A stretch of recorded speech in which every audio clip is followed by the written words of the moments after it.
This is Bishop Michael Burbidge, and you are listening to the Walk Humbly Podcast. Welcome to the Walk Humbly Podcast. I'm Billy Atwell, Chief Communications Officer for the Diocese, and your co-host today. If you're listening to this podcast and you're benefiting from the past and current generosity of those who have given to the Bishop's Lenten Appeal, as many of you know, we're in that Bishop's Lenten Appeal season right now. The BLA supports many ministries throughout the diocese, including the Communications Office. We want to thank those who have contributed to the BLA because you've made this possible. If you haven't already, please make sure you write a review for this podcast on iTunes, Spotify, Stitcher, wherever you listen. And if you're on YouTube, please subscribe to our YouTube channel and also ring the bell to get notifications. If you'd like information sent directly to your inbox, you can sign up for our e-newsletter at arlingtondiocese.org. And you can also follow Bishop Burbidge on Twitter at Bishop Burbidge, where every day you can read a short reflection of the gospel for that day. You can also follow us on Facebook, Instagram, and Twitter. We're always updating things there.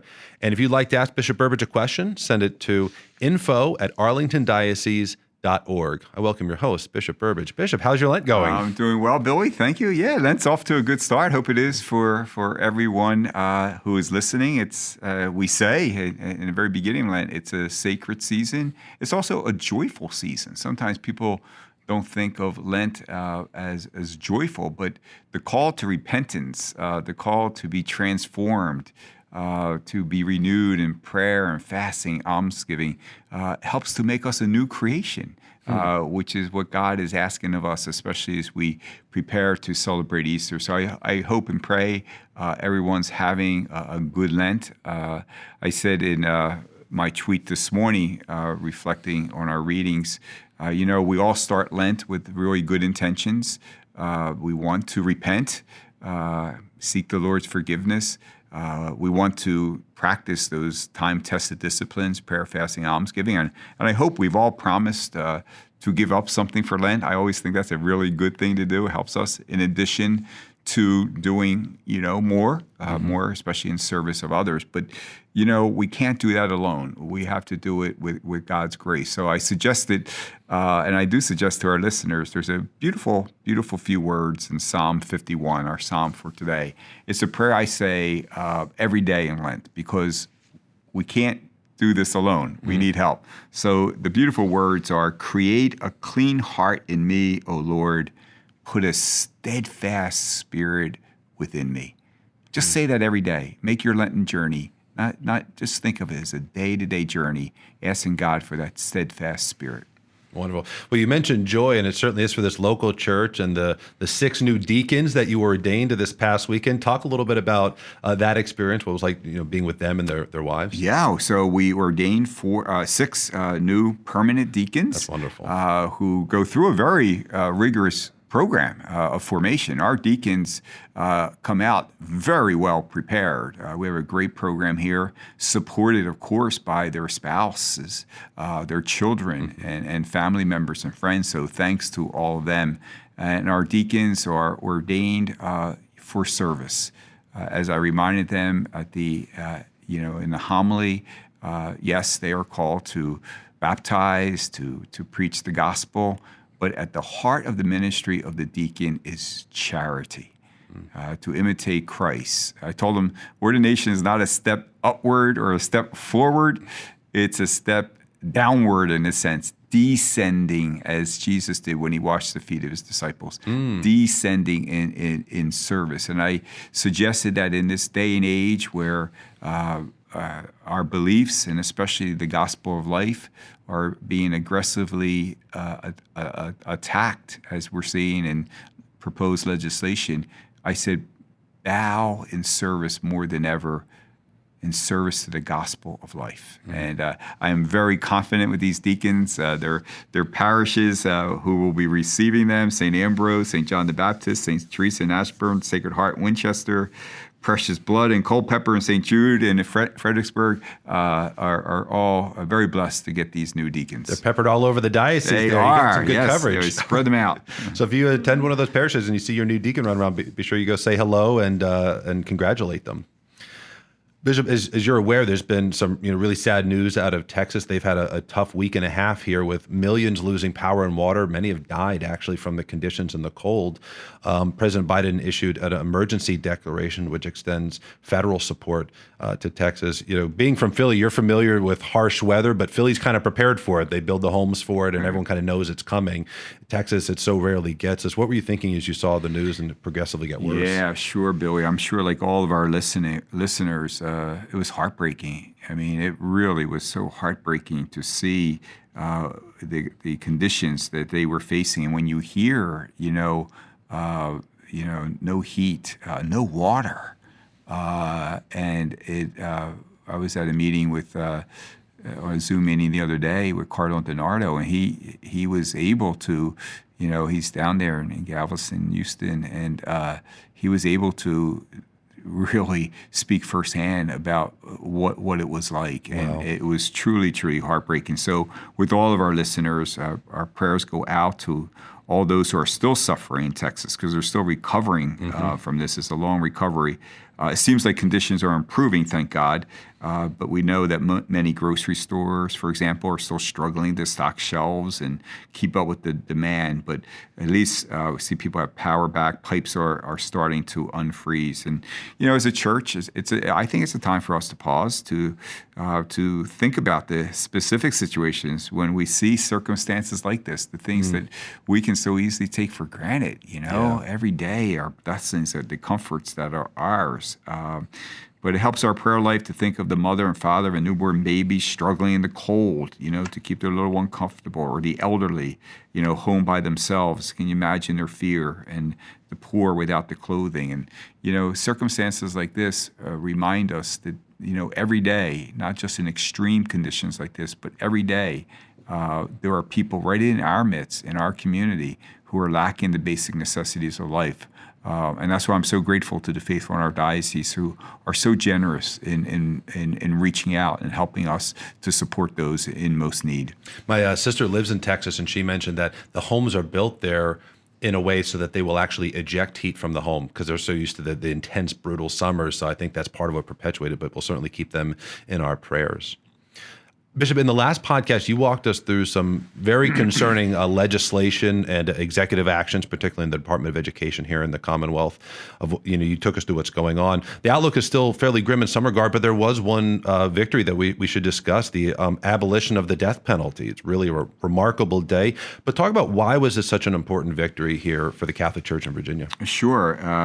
And there's several reasons, Billy, but the most important is that it helps us align with our Holy Fathers, our last popes, John Paul, for example, John Paul II, Pope Benedict, Pope Francis, our Holy Father, who've been very outspoken against the death penalty, making the point that in today's day and age, we have the ability to protect ourselves from the most violent and damaged criminals. Technology has made incredible improvement, for example, in this area, to protect the public as well as prison guards. And one reason to which I come back is that our advocacy against abortion, euthanasia, assisted suicide, looks confusing to some when we say there's an inherent right to life, and that we believe that life is sacred from conception to natural death, which is, of course, at the heart of what we believe, except if you commit a really grievous crime. Yeah. You see that lack of inconsistency there?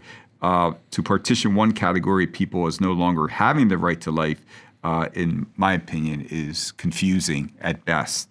We need to be consistent, and we are. We are consistent, and we say that there's inherent right to life for all people, and we need to really mean what we say. Yeah. I do want to express some thanks, too, to my predecessors, Bishop Burbidge, and who fought this fight for many years before I got here, and the late Bishop Di Lorenzo from the Diocese of Richmond. The Virginia Catholic Conference was created in 2004 to advocate for just such policies here in Virginia. So if it wasn't for our past leadership from our bishops, as well as for dedicated service of the Virginia Catholic Conference, especially Jeff Caruso, I don't think we would have really ever gotten to this point. Yeah. But we give credit to where credit's due for all who played a role, including our elected officials, to make this very, very positive step forward on behalf of the gospel of life.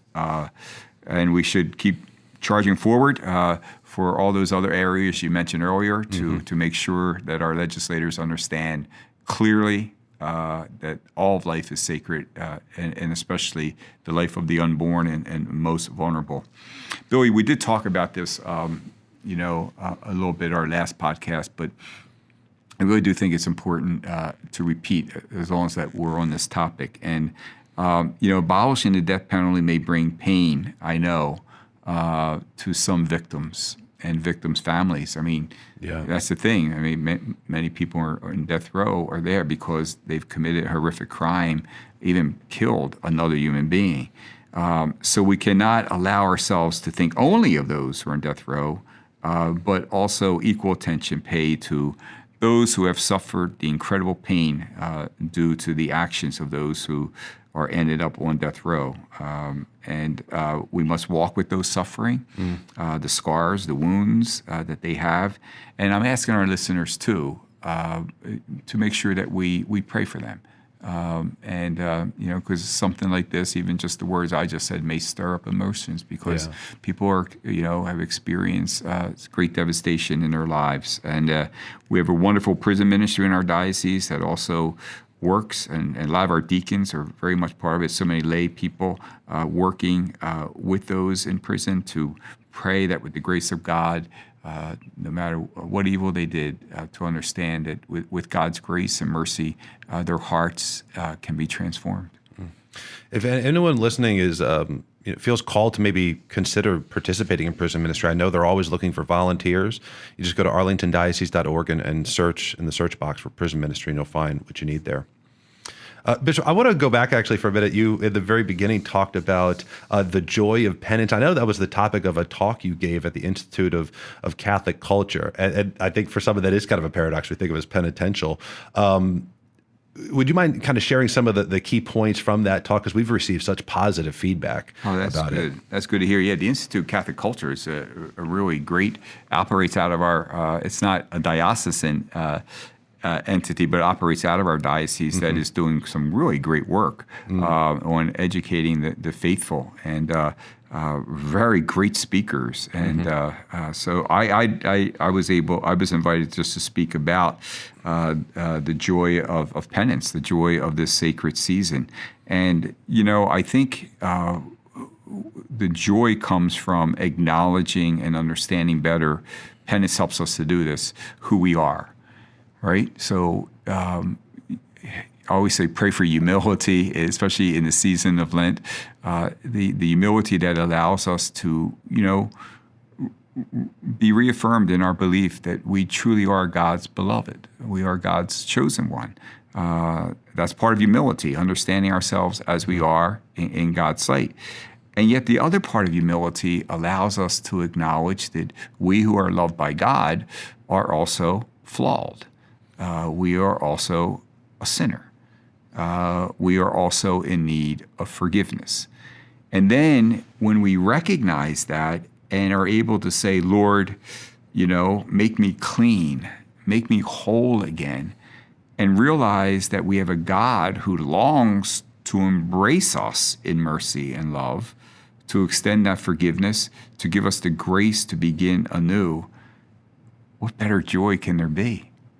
Like, you're allowing me, Lord, to become a new creation, even though I'm flawed, even though I failed, and you accept my desire, you accept my sorrow, because that's what penance is, right? We have to acknowledge that we're sorry for what we have done. We have to promise, not with the best of our ability, with God's grace, not to do it again, to amend our lives. But the fact that you allow me, Lord, to begin again, what a great opportunity. I see. I had a couple weeks ago visiting with my grandniece, and everyone's so excited because we all watched her take her first steps.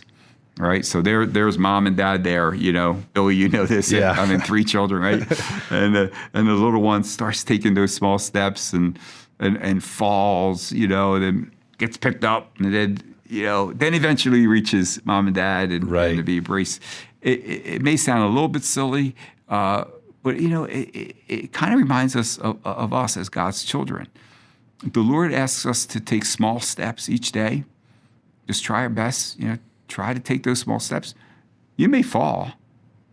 I'm there to pick you up, but guess who's waiting at the other end?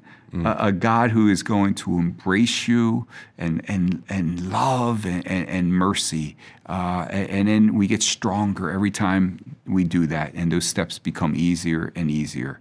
So, I just like people to remember Lent, don't get overwhelmed, this big picture and 40 days and all the day by day. Just take those small steps. If you fail, God is going to pick you up and allow you to begin anew. That's wonderful. Thank you for sharing that. I see why we got such good feedback. Okay. One more topic, and it's an important one before we have questions from the faithful. Federally, the Equality Act was introduced and is causing a lot of concern. In fact, Jeff Caruso over the Virginia Catholic Conference, I spoke with him on the phone yesterday, he described the bill as deeply concerning. Essentially, the bill would include sexual orientation and gender identity in the category of sex and sexual discrimination. The USCCB said this would open wide the doors of religious discrimination also. Bishop, kind of 2 related questions here is, why should we be concerned about this and oppose this act, and how should the faithful respond to it? Yeah, and the conference of bishops have put out a good action alert that is very informative, and maybe to answer your question, just highlight some of that. Billy, as we always say, every podcast just about what we believe everyone deserves to be treated with respect and dignity. Yeah, absolutely. We recognize every single person as a child of God. Everyone deserves to be treated with respect and dignity. The Equality Act, as you mentioned, is being voted on soon. Does the opposite in many ways, and I'm saying clearly it needs to be opposed. Yeah, I want to be strong in saying that. Instead of respecting differences, the conference of bishops reminds us in beliefs about marriage and sexuality, this act would discriminate against people of faith. It would punish faith-based organizations such as charities and schools who serve everyone in their community simply because of their beliefs, force girls and women to compete against boys and men for limited opportunities in sports, to share locker rooms and shower spaces with biological males who identify as women, risk mandating taxpayers to fund abortions, force people in everyday life, and especially healthcare workers, to support gender transition, and expands what the government considers a public place, forcing even parish halls to host functions that conflict with our Catholic beliefs. So this is an action alert, rightfully called by the Conference of Bishops, highlighting where this can lead to. Yeah. And so what can the faithful do? Call and email your U.S. representative in the House and your state's U.S. senator. They need to hear your voice today. Share your voice on this issue on social media. We cannot be silent. And we must be courageous and stand against every grave injustice. In no way, people may say, "Oh, if you do that, you're not respecting." No, that's not true. Don't allow anyone to label you. We're Christians. We believe that in Christ, every person is to be respected and dignity. But there are certain acts and behaviors and patterns of living that are not acceptable to what it means to live as Christ taught, and nor should we be, forced to reflect what is our core beliefs. So this is serious. Yeah, and there's definitely a need of an action alert. So if you would like to contact your member of the House or your senator, we're going to make it easy on you. Just go to usccb.org/take-action. So it's usccb.org/take-action. You can get signed up there for their action alerts. The Virginia Catholic Conference largely focuses on state issues, so you're going to get action alerts from them on state issues. If you want national alerts, usccb.org/take-action. Go there today. Before we go to our questions, just a couple quick plugs. The Mass for Respect Life is coming up on February 27th, just a few days away, at St. James Parish in Falls Church. It's going to be at 8:30 a.m. Our very own Bishop Burbidge will be the celebrant and the homilist there. And then don't forget, the Light is On is going on right now. Bishop, maybe you'd like to speak to this too, the importance of confession as part of our penance during the sacred season in making yourself right with God. Parishes have extra confession times available. You go to thelightison.org to find a parish near you, confession times, and also resources for how to give a good confession. Yeah, and I mean, our parishes are so generous in their availability for hearing confessions, but the Light is On originally started with a focus on Wednesday evenings between 6:30 and 8. I'll be at one of our parishes tonight hearing confessions. I try to do that every Wednesday during Lent. And I said in the beginning, I suggest don't wait till like the week before Easter to go to confession. Why not start at the beginning of Lent? Get yourself in good space, get those graces of the sacrament, get your soul nice and clean, and then let the Lenten experience strengthen that. Again, so if you want to find that, so again, Wednesday evenings, but also you can go to thelightison.org to find the parish near you. All right, Bishop, we've got a couple questions from the faithful here. The first one is, do you have any plans to open new Catholic schools or to increase the size of current ones? Right now, one of the things that we are finding out in light of our schools who provided such great leadership throughout this pandemic is many of our schools now have waiting lists. That's right. Why? Because our Catholic schools have been open, safe, and thriving. And so many of our schools are seeing that expansion. There are no plans in the immediate future to build or open a new school. We were blessed to open Paul VI, the new Paul VI, this year, but no plans. But what our plans are, Billy, and this is a very high priority for me moving forward in our diocese. I would like, and I think it's going to be part of our strategic planning, of course. I would like to make our schools more affordable. Mm-hmm. I would like to see our schools more diverse. And I would like to see all our schools have the ability to welcome and those with disabilities. And not just as we're so great in our diocese, when I say welcome, as integrated into the community, with the other students. And we're making some progress there. So ours right now is to include those with all with disabilities, more diverse, more affordable. That's wonderful. Very good. All right, next question is, what is it like to be a Catholic bishop during this pandemic? Do you have any anecdotes that are funny, sad, or surprising? I have a feeling I probably would of each of those, but what do you have? True. I think the sad part is, I'll answer each one. The sad part is, sometimes having to look at my schedule, and because of the protocols, and especially now with no social gatherings, and to see some of the things coming off my schedule. So that's always a little sad to see that. And even doing the things that we still can do. I was at confirmation the other night. It was good. It was good that we were there, right? But it's not the same because I'm not able to meet with the students beforehand. I can't go to the hall afterwards, meeting their parents and grandparents and sponsors. I can't see their faces, That's true. That's a pretty big difference. And so you don't get the same kind of adrenaline that you usually do with these things. But it's good we're doing it. So it's a good thing. It's surprising to see just the perseverance of our people, how in most of our places, everyone has been very cooperative and understanding that, what we do is a sacrifice. Some of these protocols but are necessary for the well-being of others. I guess maybe one funny experience was a recent visit to a grade school, and the little kids, they're perfect. They understand all the protocols. They don't complain about their masks or anything like that. So I'm in one of the classrooms. I think it was like second grade or so, and just talking to the kids and trying to engage a little bit. And I kind of took a couple steps forward, but I was moving on the floor where the arrow was that I was not supposed to be. And with that, they all shout, no, you're not supposed to be there. I was like, what did I do wrong? But they all knew I did not follow the arrow. So I got right back in line. Getting corrected by second graders. They probably didn't prepare you for that in Bishop school, right? Yeah, exactly.